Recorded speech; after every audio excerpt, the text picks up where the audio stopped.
കൊച്ചി കാക്കനാട് ബാറിന്റെ പാർക്കിംഗിൽ തോക്കു ചൂണ്ടി വധശ്രമം. 3 പേർക്കെതിരെ ഇൻഫോ പാർക്ക് പോലീസ് കേസെടുത്തു.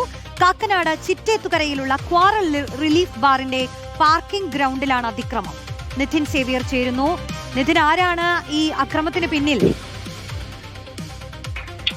റോഷ്നി, കാക്കനാട് ചിറ്റേത്തുകരയിലുള്ള ക്വാറൽ റിലീഫ് എന്ന ബാറിന്റെ പാർക്കിംഗ് ഏരിയയിൽ വെച്ചാണ് യുവാക്കൾക്ക് നേരെ തോക്ക് ചൂണ്ടി വധശ്രമം നടത്തിയിരിക്കുന്നത്. ഈ സംഭവത്തിലാണ് ഇപ്പോൾ ഇൻഫോ പാർക്ക് പോലീസ് 1-ാം പ്രതിയായ സോണൽ സന്തോഷ് ഒപ്പം കണ്ടാലറിയാവുന്ന മറ്റ് 2 സുഹൃത്തുക്കൾ എന്നിവർക്കെതിരെ കേസെടുത്തിട്ടുള്ളത്.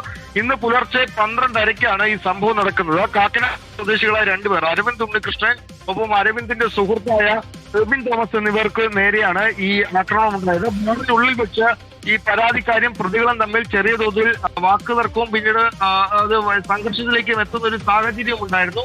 ഇതിന്റെ പ്രതികാരമായാണ് പുറത്തുവെച്ച് ആക്രമണം നടത്തിയത് എന്നാണ് പോലീസ് പറയുന്നത്.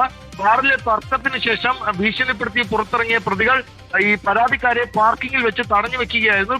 പിന്നീട് ഇവർക്ക് നേരെ പ്രതികൾ തോക്കു ചൂണ്ടി വധഭീഷണി മുഴക്കുകയായിരുന്നു എന്നാണ് ഈ പോലീസിന്റെ എഫ്ഐആറിൽ പറയുന്നത്. ഇതിനുശേഷം ഇവർ ഉത്തർപ്രദേശ് രജിസ്ട്രേഷനുള്ള ഒരു ആഡംബര വാഹനത്തിൽ കയറി രക്ഷപ്പെടുകയായിരുന്നു. സംഭവത്തിൽ ആംസ് ആക്ട് അടക്കമുള്ള വകുപ്പുകൾ ചുമത്തിയാണ് പോലീസ് കേസെടുത്തിരിക്കുന്നത്. പ്രതികൾ ഒളിവിൽ പോയിട്ടുണ്ട് എന്നാണ് പോലീസ് പറയുന്നത്. പ്രതികൾക്ക് വേണ്ടിയുള്ള അന്വേഷണം ഇൻഫോ പാർക്ക് പോലീസ് വ്യാപിപ്പിച്ചിട്ടുണ്ട്.